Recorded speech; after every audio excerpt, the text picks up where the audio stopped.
Bonjour à tous et bienvenue sur Crypto Signal. Aujourd'hui, on va parler des ETF et des inflows. On va faire le point sur ce qui s'est passé vendredi. On va faire comme d'habitude l'analyse technique, fondamentale et sentiment sur Bitcoin.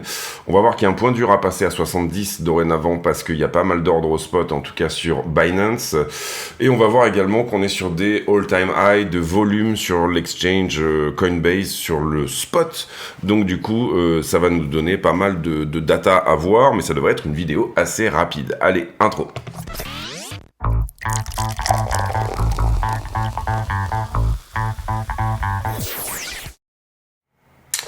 Alors, on commence par ce point dur, vous le voyez ici sur le carnet d'ordre, avec sur nos amis de Binance, à peu près 650 BTC qui sont à la vente sur la zone des 70 000.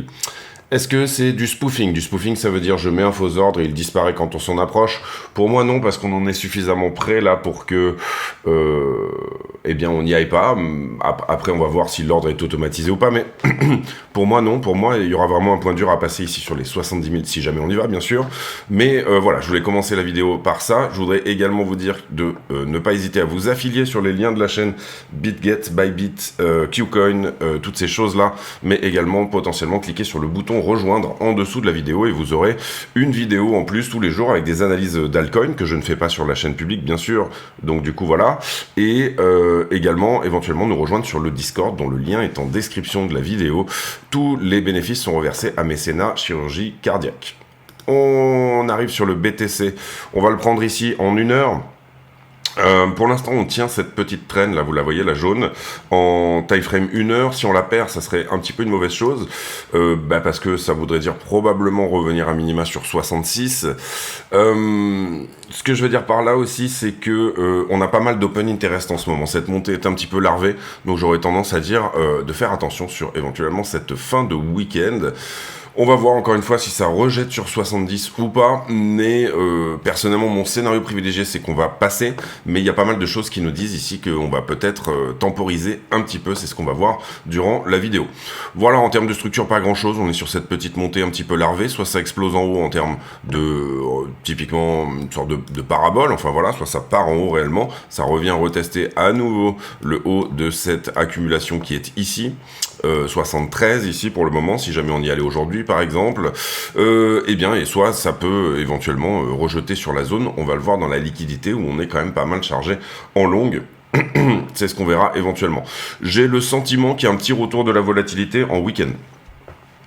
Comment on peut comment on peut expliquer ça d'une certaine manière? Déjà, il est nécessaire pour les OTC Desk, on a pas mal expliqué, je vais pas le refaire encore une fois, mais comment fonctionnent les ETF spot, mais globalement, c'est acheté après les sessions, c'est-à-dire pendant les sessions US sur iBit, les ETF, etc., le prix fluctue normalement, et le soir, eh bien, que ce soit Grayscale, que ce soit BlackRock, etc., vont acheter les BTC sur des OTC Desk pour avoir, bien évidemment, être dans la moyenne de ce qu'il s'est passé. Les OTC Desk, on l'a vu la semaine dernière, sont plutôt vides en ce moment. Donc j'ai l'impression que le week-end, et notamment sur les sessions asiatiques, donc la nuit, le week-end, là où il n'y a pas beaucoup de monde sur les marchés, on va dire, eh bien ça achète OTC peut-être. C'est peut-être pour ça également, et c'est peut-être ça qui nous explique que sur Coinbase, on soit sur des ATH de volume. On va peut-être le trouver ici, voilà. Le volume. Alors, c'est pas flagrant ici, on est plus sur le BTC USD, autant pour moi.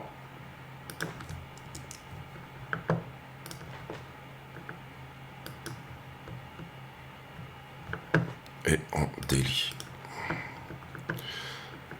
Bon, désolé, la charte est chargée ici, mais vous voyez ici, on est monté, notamment mardi dernier, sur des ATH de volume. On n'a jamais été aussi haut en volume, ou en tout cas on est revenu au niveau de novembre 2022. Alors, Ouais, c'est ça, on n'est pas sur des ATH, hein, excusez-moi le terme, mais on est sur globalement des endroits où effectivement on est à des niveaux de volume qui sont relativement incroyables. Ici, on était plus haut, donc on est sur le meilleur niveau de volume, on va dire, depuis désormais un an et demi, ouais, c'est ça. On va ici derrière aller voir Ethereum BTC, on reviendra sur les petites timeframes sur Bitcoin plus tard. Pour l'instant, ça se traduit pas mal dans ce qu'on avait dit, c'est-à-dire un rejet ici par cette trend et éventuellement rotation partielle pour venir casser. On va voir si c'est ça qui se met en place. Encore une fois, bon, si on fait proprement ce triangle, 1, 2, 3, 4... 5, d'accord, et ce triangle peut casser vers le haut ou vers le bas, mais là on aurait probablement terminé la figure. C'est une figure en montée, donc oui c'est ça, 1, 2, 3, 4, 5, voilà, en général, ABCDE sur un triangle. Attention à une continuation baissière, hein, ça peut arriver sur Ether, voilà, pour le moment on voit qu'on est plutôt quand même sur qu'on qualifierait d'une zone de range, mais on voit très bien qu'il va falloir sortir de cette compression à un moment donné, et personnellement, mon scénario privilégié, c'est qu'on en sorte par le haut. Maintenant, on va voir ici, encore une fois, aucune certitude de ce côté-là. Si on en sort par le haut, vous comprenez qu'on casse toute une distribution qui a lieu depuis 2022, septembre 2022, et là, Ether se reprendrait, rejoindrait éventuellement Bitcoin à l'ATH, c'est-à-dire 5000 $ à peu près pour Ether, peut-être un petit peu plus. Et ça serait pas en soi une mauvaise chose. En tout cas, Ether qui semble partir en parabole, et on l'a dit, il tient très bien le momentum, on va dire, de la tangente de ce cercle pour le moment. Donc à ce stade, pas de signe de perte de parabole. On aura le signal quand tout simplement, eh bien, le prix passera cette droite rouge que vous voyez là. J'espère que vous la voyez.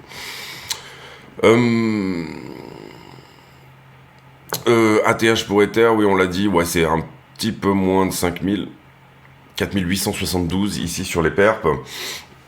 Globalement, je pense que Ethereum est en train de pricer son halving pour une fois, c'est-à-dire que d'habitude il corrige en pré-halving, et là pour moi le marché a pris cette mémoire que le halving allait faire pumper Bitcoin, donc du coup pour moi on est en train de pricer le halving actuellement, on est en train de pricer les très bons afflux sur les ETF spot, bien sûr on va le voir aussi plus tard, mais il y a pas mal de choses qui sont en train de se mettre dans les prix et qui pourraient nous donner une respiration. Pour moi la respiration partira de plus haut et elle partira potentiellement du halving. Attention sur Ether, dans 2 jours il y a la mise à jour d'Encun. Est-ce que ça ne va pas proposer, est-ce que ça va pas nous proposer cette consolidation qu'on pourrait attendre éventuellement pour déjà à minima revenir retester ici quelque chose? On va voir. Sincèrement, je suis pas sûr de ça non plus. C'est-à-dire que pour le moment, pour moi, tant qu'on tient ça, y compris sur la mise à jour d'Encun, eh bien, c'est plutôt pas mal. J'aurais peut-être plutôt tendance à dire éventuellement que ça peut provoquer une petite correction sur les layers 2, notamment Optimism, Boba, toutes les choses qui ont plutôt bien fonctionné dernièrement, parce que justement, narration de mise à jour sur Ethereum. C'est ce qu'on va voir aussi par la suite. Donc pour moi, voilà, pour moi tout reste totalement haussier, il n'y a aucun problème là-dessus. Le total 3 contre Bitcoin qui se défend très bien également. On a eu cette belle correction ici, retour sur trend, et pour le moment, on est en train de réaccélérer sur une trend plus agressive également. Ici, potentiel parabole également, hein, c'est un petit peu la même chose qu'Ethereum. Si jamais on a une rotation qui vient de se faire, Bitcoin vers Ethereum, on pourrait attendre que la suite de la rotation puisse éventuellement se faire Ethereum vers les altcoins, ou en tout cas un bon afflux sur les altcoins. Pour le moment, j'ai pas vraiment de signe que cette accélération se calme. Je vous le rappelle, ici, nous, on a une target autour de 1 trillion sur les altcoins, et pour le moment, on n'y est pas du tout. On est à 624, donc ça nous donnerait un plus 30 global sur les altcoins, et une temporisation des altcoins sur la zone de rejet, on va dire, sur laquelle Bitcoin a temporisé lui-même, donc voilà, une petite alt season. On va pas parler d'alt season non plus incroyable, mais pour le moment, peut-être une petite alt season. On va aller voir les news directement. Ici, donc j'étais sur les afflux ETF. Concrètement, Bon, ici, bon, c'est 100% d'accord. Bon, c'est en fait les gens qui disent que BlackRock a en ses mains du Bitcoin, ça n'est pas vrai. C'est pas eux qui décident de l'acheter ou de le vendre. Ce sont des assets under management, donc c'est des produits que BlackRock met sur le marché, mais BlackRock n'a pas pour le moment de Bitcoin. Et encore que, on a vu hier qu'ils commençaient à en acheter pour eux-mêmes. Derrière, 223 millions d'inflows pour la journée de vendredi. C'est pas incroyable, mais c'est correct. La journée de vendredi a été assez volatile, donc du coup, voilà, ça peut éventuellement ici nous dire eh bien, qu'il y a eu ça a été un petit peu plus calme. Quand est-ce que les sorties des GBTC vont s'arrêter ? Alors, une très bonne nouvelle serait éventuellement que nos amis de Grayscale eh bien, baissent leurs frais. Vous voyez ici qu'on est sur 1,50 de frais, alors que tous les autres, je sais pas ce que j'ai fait là, pas grave. On est sur 1,5 de frais annuels, alors que tous les autres sont plutôt autour des 0,20, 0,30. Donc, ça c'est une très mauvaise chose. On a des frais qui sont 1, 2, 3, 4, 5... 6 fois plus élevé chez Grayscale, et c'est pour ça que tout le monde en sort. Ce qu'on peut voir également, c'est potentiellement une partie aussi des institutionnels, ça j'en avais pas encore parlé, mais peut-être une partie des institutionnels qui tout simplement sortent de leur self-custodial, c'est-à-dire plutôt que d'acheter, étant donné que les frais sont très bas chez iBit, plutôt que de devoir faire leur devoir à la maison, c'est-à-dire avoir leurs phrases secrètes, toutes ces choses-là, etc., considèrent que c'est potentiellement plus simple de tout simplement faire une rotation vers l'ETF. Pour le moment, tout ça se couvre très bien, c'est-à-dire que les sorties de Grayscale sont couvertes par les entrées sur iBit et les autres. D'ailleurs, ils ont dépassé, on le voit ici, 2 milliards. En tout, si je fais l'addition de ces 5 ou 6 là, on est à peu près à 27 milliards, ce qui correspond à la cape actuelle de Grayscale. Quand est-ce que Grayscale aura fini de vendre ? Eh bien, à ce stade-là, si jamais on devait vider totalement Grayscale, ça prendrait plusieurs mois. Donc il faudrait que le reste des afflux continue tout simplement à couvrir ça. Une rotation, en fait, tout simplement. Pour le moment, et c'est ce qu'on voit sur les afflux, on a à peu près, 10 milliards d'influx net. C'est-à-dire, on a 10 milliards qui, effectivement, sont rentrés sur les autres, sur la totalité de tout le monde. Même si on enlève Grayscale, on a 10 milliards en tout. On a 10 milliards de sorties, finalement, de Grayscale, et on a, bien évidemment, 10 milliards d'entrées en tout sur les autres. C'est-à-dire 20 milliards d'entrées hors Grayscale, 10 milliards de sorties de Grayscale égale 10 milliards d'afflux sur les ETF. Quand est-ce que Grayscale peut avoir terminé de vendre ? Est-ce qu'il y a eu un accord qui s'est fait en sous-main pour lâcher un petit peu la grappe, accepter également la conversion de Grayscale vers un ETF spot, mais leur dire vous gardez des frais très hauts, histoire que BlackRock en sorte avec la part belle, on le voit ici, 13 milliards. C'est une très très bonne question, et à quel moment on va les autoriser peut-être à baisser leurs frais ? Globalement, c'est très compliqué de venir monter vos frais quand vous avez un ETF spot, c'est beaucoup plus facile de les baisser, il suffit juste de remplir un papier à la sec, et donc voilà, c'est fait. Une des grosses questions ici, c'est tout simplement pourquoi il y a des frais aussi exorbitants, bien sûr, sur nos amis de Grayscale. Le reste des news, on va passer assez vite, je pense, sur toutes les autres news. Là, c'est à peu près en plus les mêmes news qu'hier. La TVL sur la DeFi qui atteint 100 milliards, alors que... la DeFi qui se reprend d'ailleurs plutôt bien. Le CEO de Galaxy, je crois que c'est Mike Novogratz qui nous prédit un Bitcoin à 100 000 $ très vite. Ici, c'est ce qu'on voit là. Il y a des signes de stress dans l'économie, effectivement.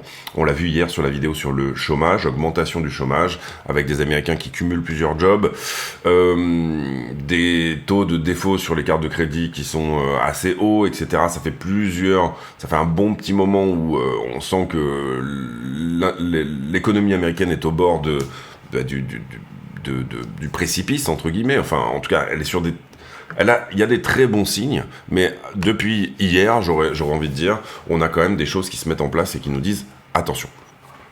Qu'est-ce que ça voudrait dire ? Ça voudrait dire aussi un pivot plus rapide de la Fed, et on espère que la Fed regarde ces choses-là et qu'elle les comprend, mais ça voudrait dire potentiellement que la Fed pourrait rebaisser les taux un peu plus vite, ce qui va provoquer potentiellement un nouveau rallye. Si jamais on se frappe pas à la récession. En fait, le problème d'une récession, c'est que les entreprises, en théorie, dans une récession, postent des moins bons earnings. Donc le marché va front-runner ça à peu près entre 3 et 6 mois, et le marché va tout simplement créer un creux sur le S&P et les actions un petit peu avant tout le monde. Avant que les earnings se détériorent, on va dire ça comme ça. En ce moment, on va dire que le S&P est pas vraiment dans des signes de correction. On a eu une grosse correction sur Nvidia, etc. Mais vous voyez que le momentum sur le S&P est pas dégueulasse. On va plutôt prendre celui-là. Le momentum sur le S&P est pas dégueulasse. On est sur des ATH. On a ici passé cette zone. Globalement, nous... Vous voyez qu'on a sur cet élargissement également en descente, sur la descente ici, on a globalement plutôt bien rebondi, etc. La trend globale, elle est un petit peu plus basse, ça pourrait corriger à 4007, il y a des gaps d'ailleurs sur la zone, notamment peut-être des gaps à couvrir. Vous voyez ici on en a à 4004, est-ce que ce sont des gaps de rupture? Est-ce que ce sont des gaps qui vont être couverts à un moment? Vous en avez ici un très beau également autour des 4000. Ça pose un petit peu ces questions-là. Pour le moment, pour moi, on est sorti des targets d'une flat et la target de l'élargissement. Un élargissement en descente, en général, vous le prenez comme la totalité de la figure. Je parle bien sûr de cet élargissement-là qui nous a donné une rotation partielle ici au milieu et vous le reportez au point de cassure, c'est-à-dire ici. Sur un élargissement en descente, attention, élargissement en montée, c'est pas la même chose, vous visez le bas de la figure. Mais là, sur un élargissement en descente, vous pouvez viser ça. Donc, viser 5005 sur le S&P me paraît pas déconnant. Et pour le moment, c'est plutôt ce qui est en train de se mettre dans les tuyaux. On a passé les endroits où le S&P aurait pu nous donner une A, une B et une C. Là, on s'est très bien repris ici avec ce joli flag. 1, 2, 3, 4, 5. Est-ce qu'on rentre dans un territoire de correction avant d'aller toucher la target de l'élargissement? Est-ce qu'on va à la target de l'élargissement et ensuite on rentre dans un épisode de correction? En tout cas, ces informations hier sur le chômage, etc. Vont peut-être nous mettre dans les tuyaux. On va aller voir si notre ami Jérôme Powell, je sais pas pourquoi je dis notre ami tout le temps alors que c'est pas nos amis, mais bon. Pardon, je vais aller rechercher cette page parce que je l'ai fermée par accident. Donc sur le prochain meeting, on a 96% du marché qui pense que Powell va nous faire une pause. On a eu certains dirigeants de banque fédérale qui ont dit on coupe cette fois-ci, on fait une pause et on recoupe éventuellement, mais c'est pas ce que le marché a cru, enfin d'une certaine manière, et c'est pas ce que Powell a dit non plus. Maintenant, le marché est toujours en train de pricer un pivot finalement en juin, principalement. La plupart du marché commence à dire qu'on va pivoter en juin. Donc c'est en train de se mettre dans les prix, pourquoi pas aller jusqu'à juin, jusqu'au pivot. Maintenant on voit quand même des signes de grosse détérioration, et surtout, je le dis sur la news d'hier, le chômage qui augmente. Powell nous avait dit je suis prêt à aller à 4,3 de chômage, en tout cas c'était un chiffre qu'il avait évoqué par le passé. On va voir ici si effectivement il décide de couper un petit peu avant, ou si on est juste sur une pause en ce qui concerne le meeting qui aura lieu. Le prochain meeting, il est... le 20 mars, donc dans une dizaine de jours. On a terminé pour les news. Mardi, il y aura indice des prix à la consommation. C'est très important, c'est une news extrêmement importante. Pour moi, il sera plutôt bon. Dans aucune certitude, bien sûr, de ce côté-là, mais pour moi, il sera vraiment plutôt bon. Donc, je suis en train éventuellement de... Enfin, je joue cette carte d'un bon CPI en ce qui concerne mardi. On revient sur le... non, on fait les liquidations d'abord. Alors, on a liquidé 163 millions, plutôt normal pour un week-end. Bitcoin plus Ether, une cinquantaine de millions. On a liquidé plutôt du short sur Bitcoin, Ethereum, et plutôt du long sur les alts. Donc ça, c'est intéressant. Personnellement, moi, je m'en sors très bien là, en ce moment sur mon trading. On fera peut-être un petit point d'ailleurs tout à l'heure, ou alors avec les affiliés, je sais pas. Ici, bon, vous voyez cet ordre, on en a parlé autour des 70K. J'ai un funding qui est reparti très fort là, donc ça c'est inquiétant. Pourquoi? Parce que on est remonté sur des zones autour des 0,08. Les positions commencent à coûter cher en funding, même pour ceux qui veulent éventuellement rester en position, etc. Je vous montrerai tout à l'heure, mais globalement, moi j'ai des positions sur lesquelles je suis pas loin de 10% de la position à payer en funding, donc ça va assez vite, ça vous bouffe un petit peu vos gains, ça fait réfléchir. En tout cas, là, ce que je vois, c'est une structure qui monte, un open interest qui monte et un funding qui monte, donc j'ai du long, hein. On a pris ce point de short ici, et j'ai pas mal de long sur la zone. Je pense qu'on peut les caractériser comme étant ici, et on va le mettre en 2 pixels, parce que c'est un niveau assez cohérent. Donc pourquoi pas un rejet sur 70 pour retourner à 68, pourquoi pas. En termes de liquidité, en tout cas, c'est plutôt ce qu'on aurait sous les yeux, j'aurais tendance à dire. On va aller voir les bulles de liquidité. Ici, on voit que c'est pas énorme, hein. Encore une fois, on est en week-end. L'idée d'un retour à 68, ça nous ramènerait à peu près par ici. La poche de liquidité, on a le sentiment qu'elle est peut-être même plutôt en dessous. C'est-à-dire que, bizarrement, ce mouvement a été très rapide, mais il a été très longué. Et puis également, on l'a vu ici, c'est là que ça s'accélère. Assez bizarrement également, on voit que le funding augmente, mais que ici, je vois pas des grosses bulles par rapport à ce que je vous dis. Pour moi, la bulle de liquidité, elle est peut-être plutôt autour des 66, donc on surveillera quand même un petit peu ça. Donc la liquidité est plutôt baissière, j'ai envie de dire, en ce moment. C'est-à-dire, est-ce que c'est des gens qui ont l'argent pour défendre, hein? C'est toujours pareil, on a parfois un bloc qui fait un peu des siennes, c'est pas grave, on va faire le run sur tous. Ah ouais, il fait carrément des siennes. Ok, je mets en pause. Ok, alors sur ETH, un petit peu la même chose. Si vraiment on devait prendre toute la poche de liquidité, bon, on pourrait tabler sur un retour à 3007. J'ai pas le sentiment sur Ethereum, si le funding a augmenté aussi sur Ethereum, hein. Si, on a une belle augmentation du funding ici. Structure qui finalement est en descente, funding qui est à plat, enfin structure légèrement en descente, funding qui est plutôt à plat. C'est pas non plus incroyable, hein, sur Ether, on peut enlever ce point là puisqu'il a été pris. Donc voilà, bon pour moi il n'y a rien d'extrêmement inquiétant, mais plutôt sur Bitcoin, voilà, c'est tous ces gens là qui en week-end ont long, donc ça pourrait nous renvoyer à 68,4 assez rapidement. Ici on voit quand même qu'il y a un petit quelque chose à prendre à 71. On va voir si ça passe au travers dans le carnet d'ordre. J'ai pas le prix là. Oh, on est pas loin. On est à 69 960. Est-ce qu'on est en train de bouffer les 540 bitcoins qui sont à la vente?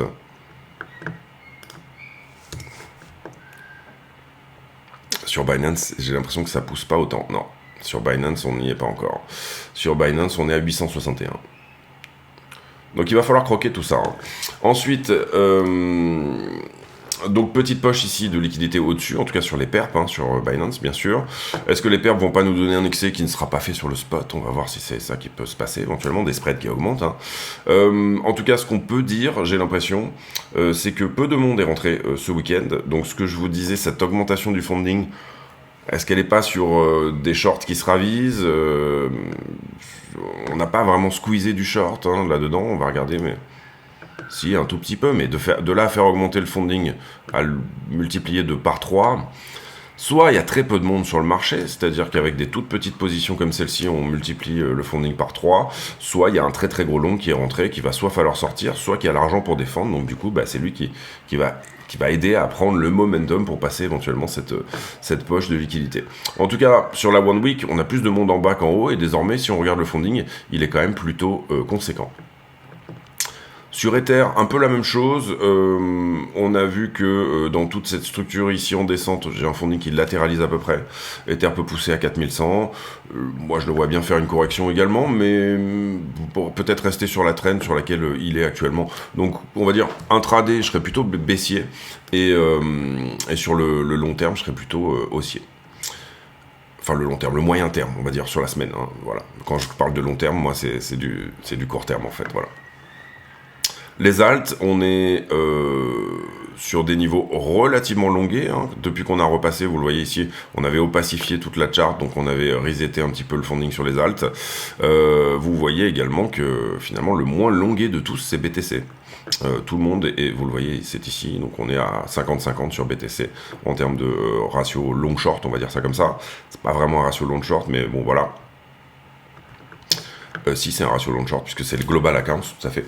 Mais bon, voilà, on n'a pas non plus touché des niveaux incroyablement choquants. On retourne sur le prix, on fait la conclusion de cette vidéo. Pour moi, on va plus haut, mais là, peut-être qu'on a besoin, sur cette fin de week-end, de faire une petite correction. Donc, intraday, je suis assez intéressé par des structures de short. Maintenant, pour le moment, on n'en a pas. D'accord? On n'avait pas de structure ici qui vous disent, bon, on est en train de péter quelque chose, c'est bien. Prendre ça au niveau de la perte de traîne, pourquoi pas? C'est-à-dire, voilà, le problème, c'est qu'il faudrait la valider en 1 heure, cette perte de traîne, sinon... Elle donne pas vraiment d'endroit, si ce n'est ici. Hein. C'est celui qu'on a vu ici sur la chart. C'est le niveau à venir chercher éventuellement pour les longueurs. Ici, on a pété cette 5 minutes, ce qui est peut-être plutôt une bonne nouvelle, comme ceci. On l'avait déjà pété là, hein, mais bon, voilà. Globalement, si maintenant je dois évoquer un rejet ATH à partir de là, hein, c'est-à-dire sur quel time frame on rejette pour l'instant, c'est ça l'idée. Pardon.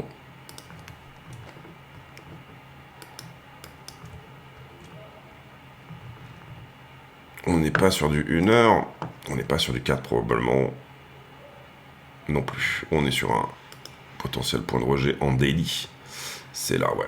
Donc voilà, ici vous comprenez, je viens de regarder les time frames et je viens de me dire, bon, on est probablement en train de clôturer ce niveau-là. C'est-à-dire le niveau ATH, entre guillemets, ce qui nous repoussait jusque-là en daily, c'est de ne pas arriver à faire une ouverture et une clôture au-delà de ce niveau. On faisait que des mèches, d'accord? On est probablement aujourd'hui, en tout cas si on ferme, s'il n'y a pas de rejet ici, hein, si ça ne devient pas une mèche, ce qui, en termes de liquidité, je vous le disais, est quand même quelque chose qui est possible. Donc si on ne revient pas à fermer en dessous de ce niveau-là, c'est-à-dire faire typiquement une bougie bleue mais qui ressemble un petit peu à ça, avec une grosse mèche au-dessus, et bien pour moi, on est en train de casser, on est en train de s'installer au-dessus de la TH. On est en daily, on est en train de casser ce niveau-là. Donc ça, c'est très bon. 1 heure, donc on l'a parlé de la traîne, etc. On va tout de suite aller sur le 5 minutes. Pas de structure de short, rien du tout hein, à se mettre sous la dent. Pour le moment, vous voyez qu'on est sur toujours cette montée larvée un petit peu. Il n'y a aucune structure à se mettre sous la dent, si ce n'est une éventuelle perte de traîne, encore une fois. Note de volume profile, on a l'impression en tout cas qu'il se trouve au 68,5. On va regarder ça rapido.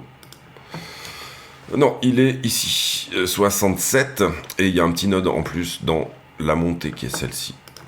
Là, je vous fais du fixed range, c'est-à-dire je viens regarder un peu le volume profile sur les le point de contrôle en fait, hein, le node de volume profile, le point de contrôle, tout simplement de ces deux figures. C'est-à-dire qu'on a regardé cette figure-là, la court terme, où là effectivement 68,3 c'est l'endroit où il y a le plus de business.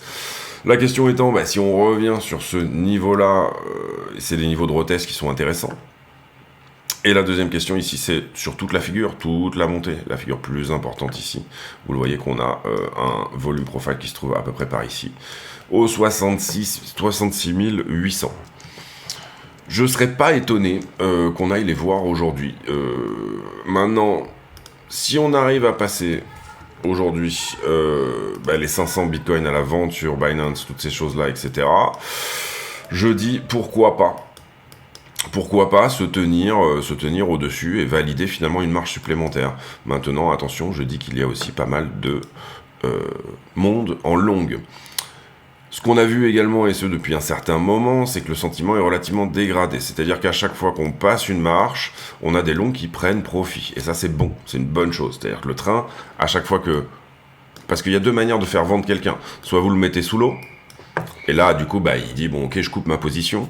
Soit vous le mettez en profit, et quand le sentiment est dégradé, vous comprenez que là-dedans, vous faites aussi sortir du long. À partir du moment où on pousse vers le haut, si jamais le sentiment, encore une fois, est relativement dégradé, eh bien, à ce moment-là, ça permet, effectivement, de décharger le train, mais vers le haut, en fait, finalement. Il faut juste que le sentiment ne soit pas trop optimiste, auquel cas, ce qu'il va falloir faire, c'est les mettre sous l'eau. Je sais pas si je me fais comprendre bien, mais voilà. Deux manières de faire vendre quelqu'un, le mettre en profit ou le mettre en perte, tout simplement. Voilà, on flirte avec les 70 000, j'espère que ça va passer. Personnellement, la plupart de mes positions sont longues, et là, en ce moment, elles fonctionnent vraiment très bien. Globalement, sur BTC, j'ai une position ici ouverte qui est à 241. Pour le moment, c'est un profil latent. J'ai pas encore pris de profil là-dessus. Sur AVAX, position à plus 600 en longue x10. C'est un long qui a été ouvert à 27, donc il y a de ça un petit moment. C'est celle-là qui commence à me coûter cher en funding. C'est-à-dire que, globalement, j'ai 10% de la position désormais à payer en funding. Donc, bien évidemment, j'ajuste mon SL en fonction, hein. Axis avait été ouvert il y a un moment aussi, on a fait un x2, c'était un 3x, donc du coup on est à plus 300%. Et puis FitFi, sur lequel j'avais ouvert une position également, et là pour le coup c'est pareil, c'est SL à break-even, j'ai vraiment des niveaux assez délirants en termes de profit, donc sur ces 3 trades ici, ce que je joue c'est une alt season. Si jamais il n'y a pas d'alt season, eh ben je reviendrai à mon break-even et je paierai mon funding, et puis voilà. Sur BTC c'est plus un swing, je vais plutôt aller chercher 72 et potentiellement 80 000 $. 77 très exactement ici. Après je joue plutôt le 79, c'est-à-dire juste avant un nombre rond. Voilà, je valide ici.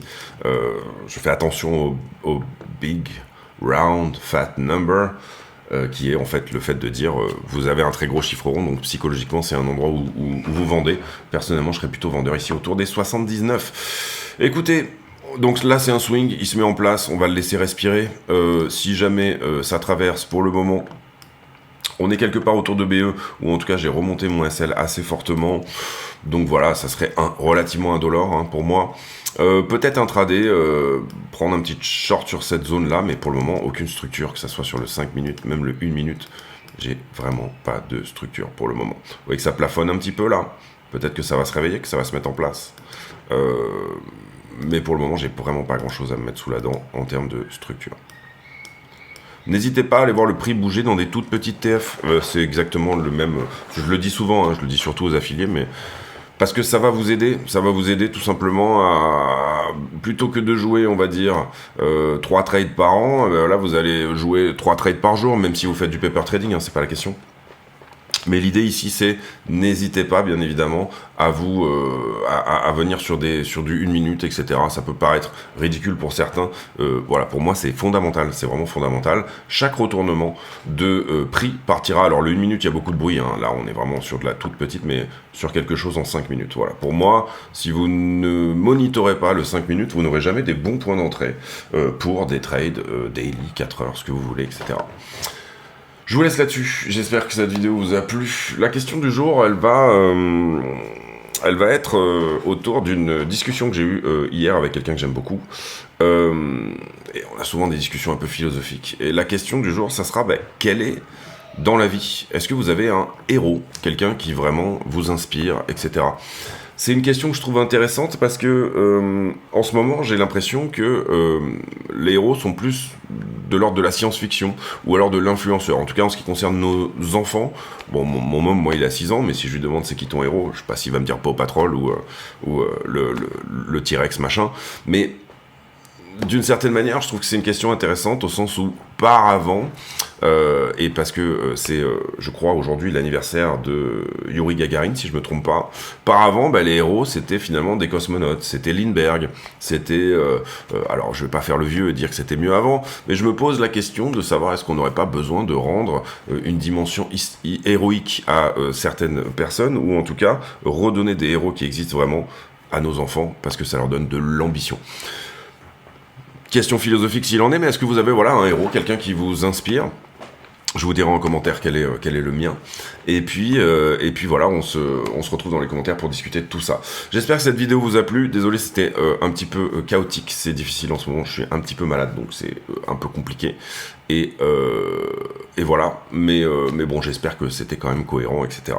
Je vous souhaite à tous une très bonne journée. On se retrouve demain pour une nouvelle vidéo. D'ici là, portez-vous bien. À très bientôt. Ciao, ciao.